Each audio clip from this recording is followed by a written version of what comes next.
Hey guys, Shannon here with a quick midday message. I was looking online this morning and I saw this article about a man in China who was doing an online Bible study, very similar to what you're watching right now.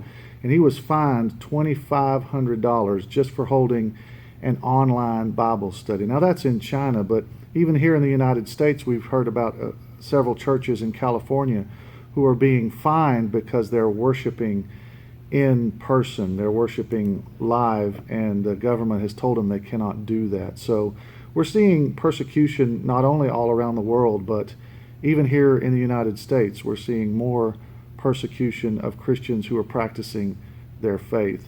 And that reminded me of some scripture from John chapter 15. Now, if you'll remember in John chapter 15, that's the famous passage where Jesus says, I am the vine and you are the branches. And he tells his disciples to remain or abide in him. And he says, as the Father has loved me, so I have loved you. It's an encouragement. It's meant to be an encouragement for his disciples. And then he has this passage right after that where he tells his disciples to remain in the vine and abide in him and bear much fruit. Then he says this. He says, if the world hates you, keep in mind that it hated me first. If you belong to the world, it would love you as its own. As it is, you do not belong to the world, but I have chosen you out of the world. That is why the world hates you.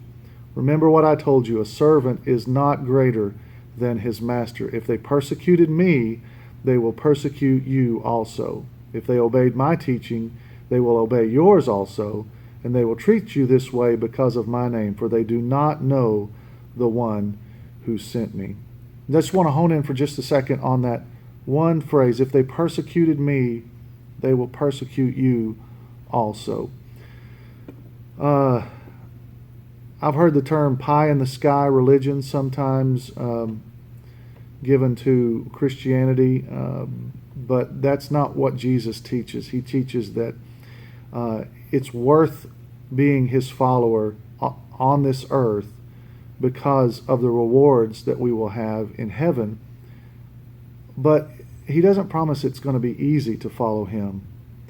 And so I wonder how many of us are willing or ready to be persecuted.